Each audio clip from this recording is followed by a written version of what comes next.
The NFL offseason is set to begin tomorrow with free agency, but we've already had some major movement in this year's NFL with some big time trades, starting with Christian Kirk to the Houston Texans and Debo Samuel to the Washington Commanders as the two wide receivers moved so far in the offseason. From there, Ben Johnson and the Chicago Bears made one of the biggest moves so far this offseason, acquiring a Pro Bowl guard in Joe Tuni. And then, just a few nights ago, Las Vegas Raiders, Pete Carroll and Tom Brady acquired their quarterback of the future, quote-unquote, in Geno Smith. Now, in this video, what I wanted to do was specifically grade each and every single one of these trades, and before we dive into it, I want you guys to go ahead and comment down below right now, letter grades for each of these moves. Which team do you think the best, and which team do you think did the worst? Now, the first player that I want to start with is the new Houston Texans wide receiver, Christian Kirk, and I'm going to go ahead and give this a B+. Now, the reason being I'm not giving this an A or an A- or an A+ is he's a little bit injury prone, but for the Jacksonville Jaguars, they wanted to clear off a little bit of cap space, and for the Texans, they're ready to compete right now. With Tank Dell being most likely out for the entirety of the season, maybe he comes back late, maybe he doesn't. And also, Stefon Diggs, we don't know what's going on with Stefon Diggs. Maybe he's going to walk in free agency. They really needed to pick up a wide receiver, and to only give up a 2026 7th round pick is great value. Now look at this play here, as we're going to get a fake handoff play action. We're going to pull the center to the C gap to kind of sell the run and get these second level linebackers to bite up. Now the route concept here is a go ball, a clear route, get rid of these DBs. We're going to get kind of like a dig over the middle and then a quicker dig here by Christian Kirk. Now I really do like Christian Kirk's ability to create separation in route running, and understanding how to attack zone defenses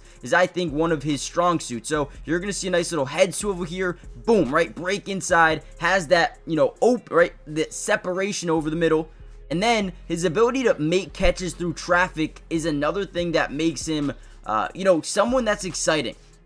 Now, he's pretty fearless. One thing I don't love about him is he's been injured a lot recently, and obviously the Texans cannot be in a position where they're losing wide receivers. So if he's able to stay healthy, this might be moved up to an A- type of trade, but you're getting a good wide receiver for pretty much a bag of chips, and I would always consider that a good trade. That is a good trade. I'm giving this one a clear B+ for Christian Kirk to the Texans. Now, let's move on to Geno Smith. Geno Smith is actually ranked as the most accurate quarterback in the NFL for the past 4 seasons, with the worst offensive line in football, or at least one of the worst offensive lines in football. And yes, he's not going to be throwing to DK Metcalf anymore. He's not going to have Jackson Smith-the-Jigba. He's going to have quite a bit of a downgrade to who he's throwing to, but Geno Smith is clearly a massive upgrade for the Raiders, who quite frankly needed a change of culture. I mean, this team has been horrendous for a very long time,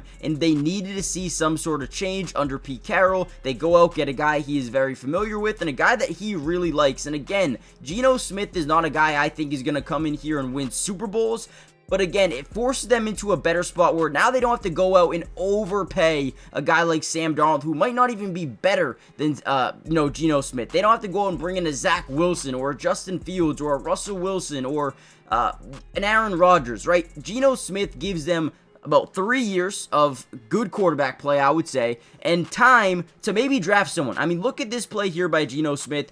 We're going to drop back into a 5-man scat protection with a slide of the center to the right side, or actually slides left. Either way, look how quickly this offensive line diminishes. I mean, within a second, there's pressure from each and every single way. He spins out of the pressure, steps up in the pocket, continues to look down the field while he attracts these second level defenders up, and then opens up that third level with DK Metcalf, and on the run throws a laser for a touchdown. This is easily an A+ trade for me. All right, if I'm being honest, I'll give it an A-. I think if he was a little bit younger, I would love it even more. To give up a 3rd round pick that you got from the Davante Adams trade is amazing.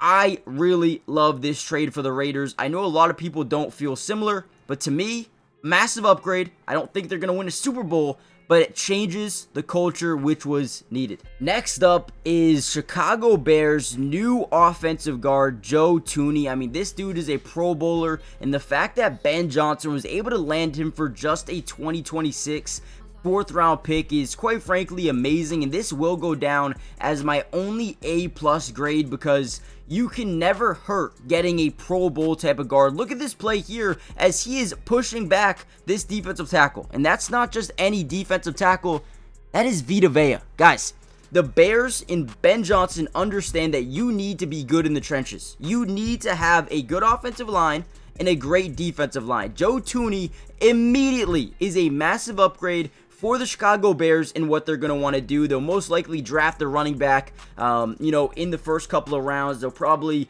be able to, add more weapons, maybe a tight end for Caleb Williams. But the most important thing is getting a guy that can protect him in the passing game. And Joe Tuni is exactly that and much, much more. I love this trade for the Bears. I love it for Caleb Williams, and I love it for Ben Johnson. A+ trade. I don't even think we really need to talk about it. He's just been consistent, and I don't think that's stopping anytime soon. Guys, real quickly, before we finish off this video, do me a big time favor. One, comment down below anything you disagree with, but more importantly, hit the like button, subscribe to the channel if you're new. It is free. It does not cost anything to subscribe, and we will be breaking down the rest of free agency, any signings, any trades, any draft picks. We're going to be breaking down film of pretty much everybody. So if you want to see any of that, join the family, turn on post notifications, and let's kind of dive right back into some more film. And last but not least, Debo Samuel to the Washington Commanders for, I believe, what was a 2025 fifth round pick, which was 148 overall. This is an absolute steal, and I think I have to give this an A-. I mean, again, he's coming off a bad year, but this is a wide receiver that you can get the ball in space. Look at this route here. We're going to have initial release to the top side, but we're going to get a speed out by Debo Samuel. Very quick in and out of his routes, but the one thing I really love about him and love about him in Washington is the way he extends plays and can make things happen with his legs, right?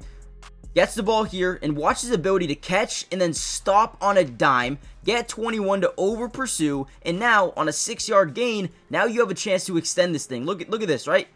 Boom, breaks a couple of or fights through some tackles and gets like 25 yards on a 6-yard out route. This is what I love about Debo Samuel, and to bring him over here to Washington, who love to run little bubbles, love to run little screens, get your wide receiver in space. I think this was a perfect fit for Washington, and I think they just got a whole lot better. I think there's a lot of areas that they need to continue to get better, but man, Debo Samuel to the Commanders is an easy A-. I'm so close to giving it an A+, and maybe it should be an A+ because it's just a 5th round pick.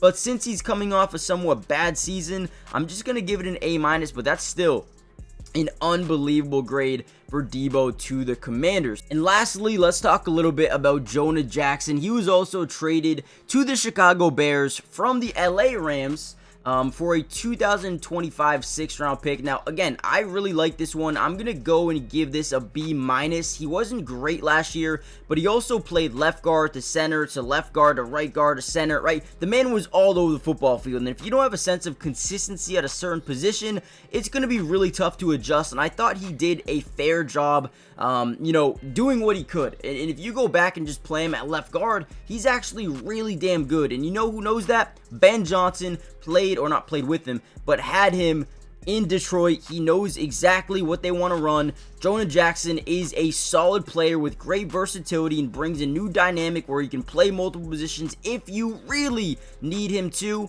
And again, I'm gonna give this a B-, B+.